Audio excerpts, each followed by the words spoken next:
انسان کے ایمان کو تقویت حاصل ہوتی ہے، ایمان مضبوط ہوتا ہے۔ جب لوگ اپنے تمام تر کام کاروبار کو چھوڑ کر باقاعدگی سے تیار ہو کر، خوشبو لگا کے، نئے کپڑے پہن کر اللہ رب العزت کی بارگاہ میں عبادت کی غرض سے مسجد تشریف لاتے ہیں، تو اس بات سے اللہ تعالیٰ بھی خوش ہوتے ہیں، اللہ کے فرشتے بھی خوش ہوتے ہیں، اور اللہ تعالیٰ ایمان میں تقویت انسان کو دیتے ہیں، جس کی وجہ سے انسان نیک وکار بن جاتا ہے، نیکیاں کرنے والا بن جاتا ہے۔ اور جو شخص نیک بن جاتا ہے تو اللہ تعالیٰ قرآن مجید کے اندر ارشاد فرماتے ہیں وَهُوَ يَتَوَلَّى الصَّالِحِينَ، کہ وہ اللہ صالحین کی، نیک لوگوں کی سرپرستی فرماتا ہے۔ اللہ تعالیٰ کیا کرتا ہے؟ نیک لوگوں کی سرپرستی فرماتا ہے۔ سرپرست کسے کہتے ہیں؟ سرپرست کا مطلب کیا ہوتا ہے؟ ایک بچہ، اس کا سرپرست اس کا والد ہوتا ہے، اور اس بچے کے تمام تر نفع اور نقصان کا مالک وہ والد ہے، کیونکہ وہ اس کا سرپرست ہے۔ اس بچے کو اپنے سرپرست کے ہوتے ہوئے کسی چیز کی پریشانی نہیں ہوتی۔ سرپرست کا مطلب یہ ہے کہ وہ اپنے ماتحت کی تمام تر ضروریات، چاہے وہ لباس کی ہیں، چاہے وہ کھانے پینے کی ہیں، وہ کسی بھی اعتبار سے ہیں، تعلیم کی ہیں، تعلم کی ہیں، وہ ان تمام تر ضروریات کو سرپرست پورا کرتا ہے۔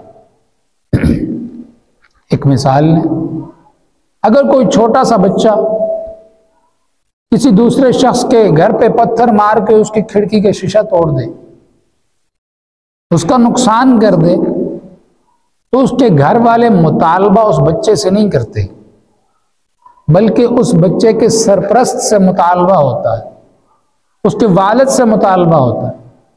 آپ کے بچے نے، آپ جس کے سرپرست ہیں، اس نے ہمارا نقصان کیا ہے، اس کا ازالہ کرو، قیمت دو۔ اور والد اپنا سرپرست ہونے کا منصب اپنے پاس رکھتے ہوئے وہ اس نقصان کا ازالہ بھی کرتا ہے، اور اس بچے پر کوئی آنچ نہیں آنے دیتا۔ یہ ہے سرپرست کا معنی۔ ایک دوسری مثال سے سمجھیں، دو بچے ہیں، توجہ میری طرف رکھیں، دو بچے ہیں، ان دونوں میں دوستی ہے۔ ایک دوست دوسرے دوست کو کہتا ہے میں حج پہ جا رہا ہوں، بچہ ہے، کہتا ہے میں حج پہ جا رہا ہوں۔ وہ اس سے پوچھتا ہے کہ تم نے جا کر مکہ مکرمہ میں کہاں ٹھہرنا ہے، کیا تمہیں اس بات کا علم ہے؟ بچہ کہتا ہے نہیں، مجھے تو اس بات کا علم نہیں ہے کہ میں جا کے کہاں ٹھہروں گا۔ ایک بچہ پھر دوسرے بچے سے پوچھتا ہے اچھا تمہیں یہ بات اگر معلوم نہیں تو تم نے اپنی ٹکٹ بنوا لی، حج کے لیے جا رہے ہو، ٹکٹ بنوا لی؟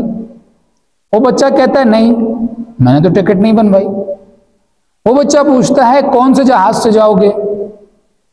کہتا مجھے اس بات کا بھی علم نہیں۔ وہاں کہاں رہو گے؟ مجھے اس بات کا علم نہیں۔ وہاں کھاؤ گے پیو گے کیا؟ مجھے اس بات کا بھی علم نہیں۔ تو جب یہ تمام تر چیزوں کا تمہیں ٹکٹ لینے کا پتہ نہیں، حج کرنے جا رہے ہو، جس پلین میں جاؤ گے اس کا پتہ نہیں، کہاں ٹھہرو گے اس کا پتہ نہیں، کیا کھاؤ گے کیا پیو گے اس کا پتہ نہیں، تو پھر وہ تعجب سے پوچھتا ہے ایک بچہ دوسرے سے کہ بھائی پھر تم کیسے حج پہ جا رہے؟ دوسرا اس کا دوست وہ بچہ مسکرا کر کہتا ہے کہ میں اپنے ابو کے ساتھ حج پہ جا رہا ہوں، میں اپنے ابو کے ساتھ حج پہ جا رہا ہوں۔ یہ ایک لفظ اس کے تمام تر سوالوں کا جواب ہو جاتا ہے۔ میرے کھانے کا ذمہ دار کون ہے؟ میرا ابو۔ میرے رہنے کا ذمہ دار کون ہے؟ میرا ابو ہے۔ میرے رستے میں اخراجات کا ذمہ دار کون ہے؟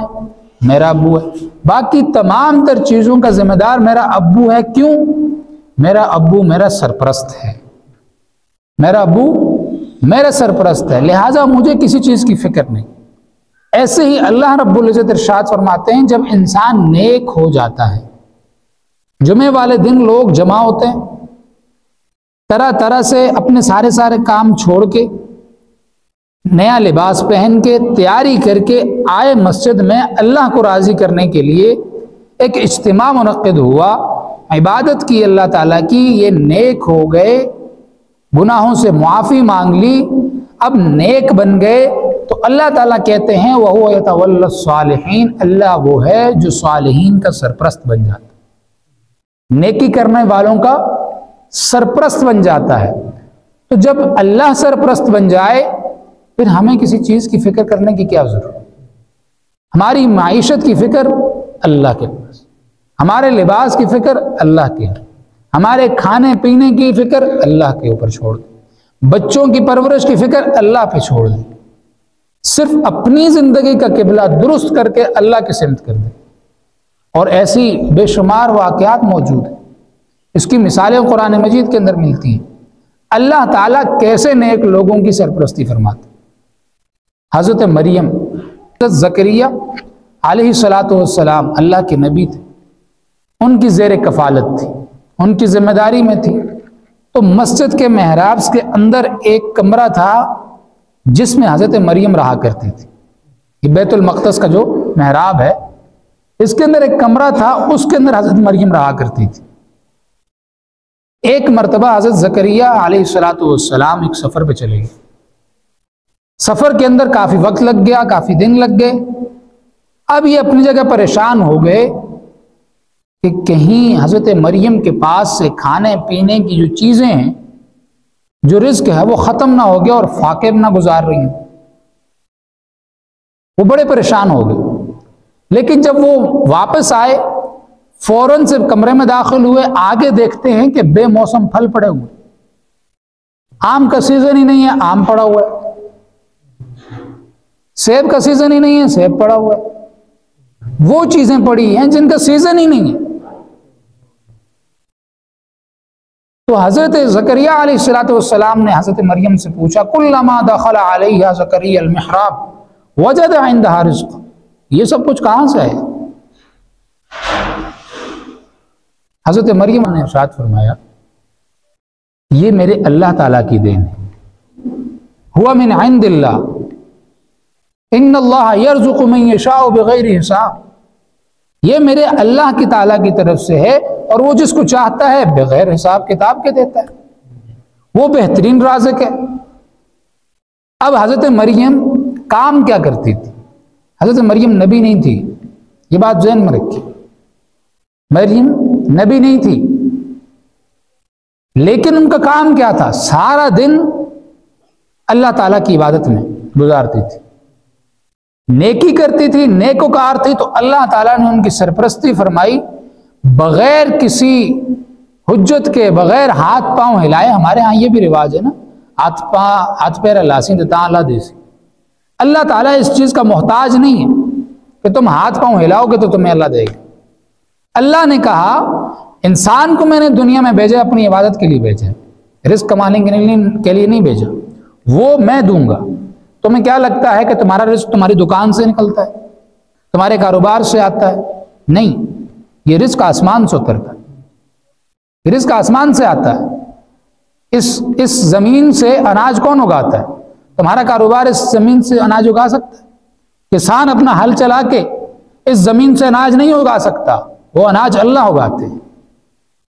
درخت لگنے کے بعد، پھل لگنے کے بعد اگر اللہ تعالیٰ نہ چاہے تو اس پھل کے اندر کیڑے پڑ جاتے ہیں، وہ پھل کھانے کے قابل نہیں ہوتا۔ رزق اللہ دیتے ہیں، اس پھل کی حفاظت اللہ کرتے ہیں۔